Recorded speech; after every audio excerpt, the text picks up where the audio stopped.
Hello everybody, welcome to Catherine Sews. Thanks so much for joining me today. So check out the pants I just made.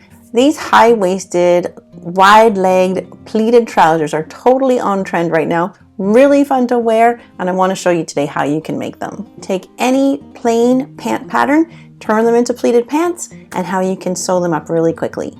The pattern drafting is really straightforward, so I'm going to be able to show you that quite quickly. So this video is going to be just about the drafting, and then in my next video I'll show you how to use speed sewing or batch sewing to sew them up really fast, like in under 2 hours. I'm really excited for the next video because let's face it, the sewing is always the fun part, but when you can take your skills to the next level and make something really fast and really high quality and that fits beautifully, that's when you're hooked for life. The sewing video will be out in a few days after this one comes out. So if you haven't already, hit subscribe and the notification bell so you don't miss that one, because that's going to be a good one.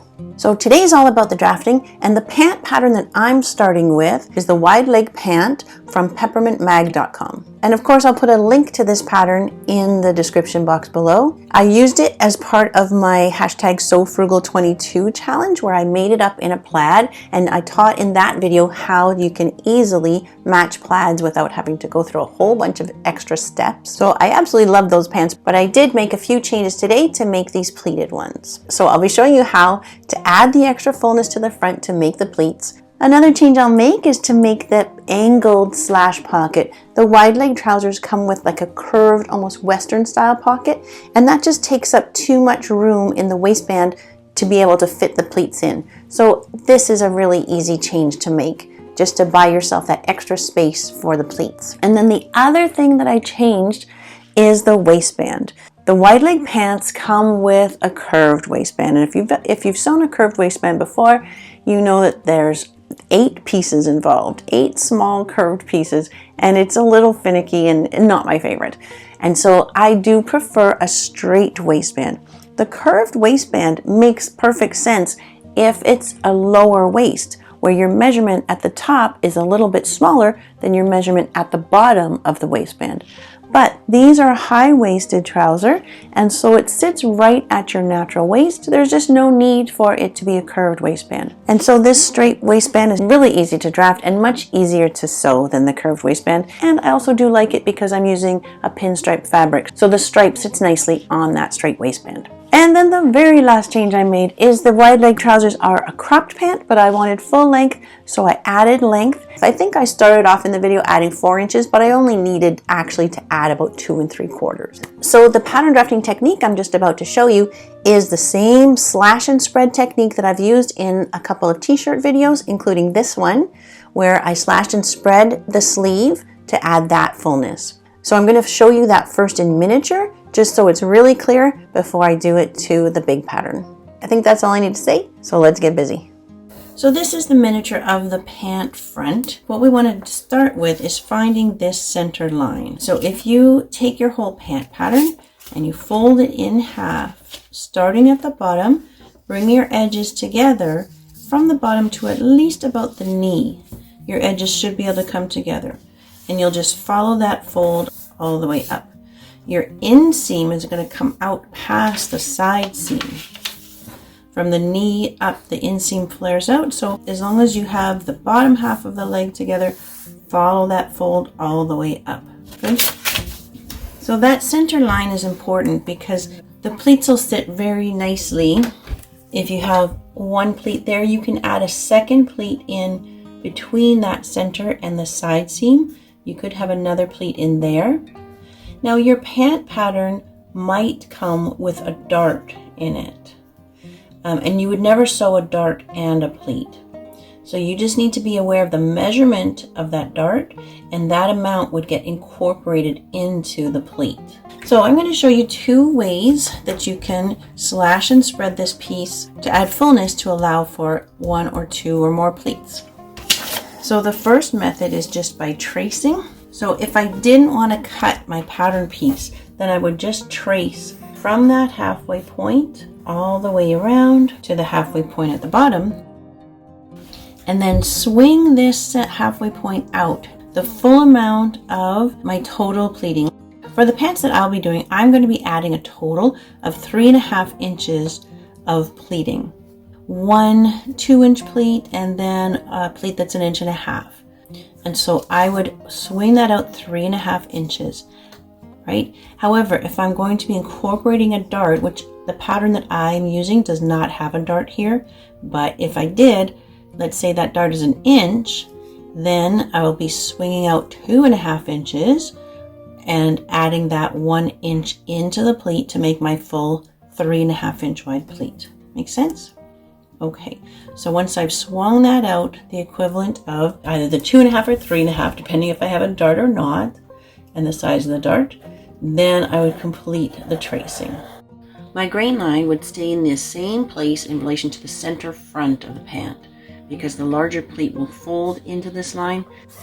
Fullness that I'm adding can all go into one pleat or be divided into 2 or even more smaller ones. You don't do a second spread to make the second pleat. You just divide the amount that you're adding into however many pleats you want. The second method is not to trace your pattern, but to actually literally slash and spread the pattern piece. So I'm cutting all the way down the center line, leaving just a tiny bridge at the bottom edge. Then I'll just spread the pieces apart, the 3.5 inches or whatever amount you want, tape it down to a strip of new paper, and then it ends up being the exact same result. This is the method that I'll be doing to the actual pattern, so let's go to the full size pattern. Okay, so here's the pattern that I'm going to be using. It's the wide leg pants from Peppermint Magazine, and you can see here that kind of western pocket. It's a nice pocket for this style, but to add pleats, I just don't have enough room here. The pleat would be a little crowded into the pocket, so I want to create just a more traditional slant pocket here. So to change the pocket, I need to start with the pocket bag and the pocket facing. The pocket facing has the exact same curve, and the pocket bag has the full corner of the pant. Now, one little adjustment I'm making is I'm giving myself 1 extra inch at the waist, because the last time I made these up, the waist was just a tiny bit tight. So I've added an extra 1/4 inch here, and I did that also to the back. So that gives me a 1/4 inch on each panel. That's going to add up to be my inch. When you sew it all together, the pieces will stack together like that, right? So just in this corner, I'll tape on some new paper, and I think I'll just start by drawing in the full corner of the pant. Good. And now I'm going to come in 2 inches from the side seam, and I'll come up 2 inches from the bottom of the pocket, and I'm just going to connect those dots. So now I'm not really destroying my original pattern. All I'm going to do is fold on that line, and then that's the shape of my new pocket facing. So there's the pocket facing, and now I just need to do the exact same thing to the front of the pant. So again, I'll just tape on new paper. I will just line up this one and draw the same line. I'll fold on that same line. Good. So then my pieces will all stack together in the same way, and there's my pocket. So the pocket's done. And now I want to fold that whole pant leg right in half, bringing the edges together at least from bottom to knee, and continue that fold straight up to the top. The inseam flares out a little bit, so don't worry, you can't get your edges together here. So that fold is where I'm going to cut, and that will be where my pleat lands. So I'll be cutting right down that line, leaving just a little bridge at the bottom of the pant leg.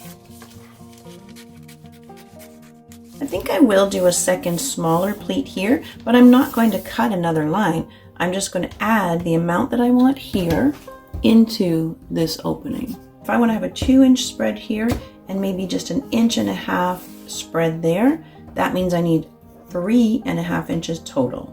So I need to tape a piece of new paper in behind here.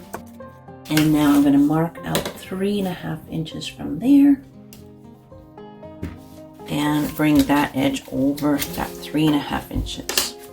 I want to make sure it's sitting smooth here at the little bridge that I left. and that this is at that 3.5 inch point.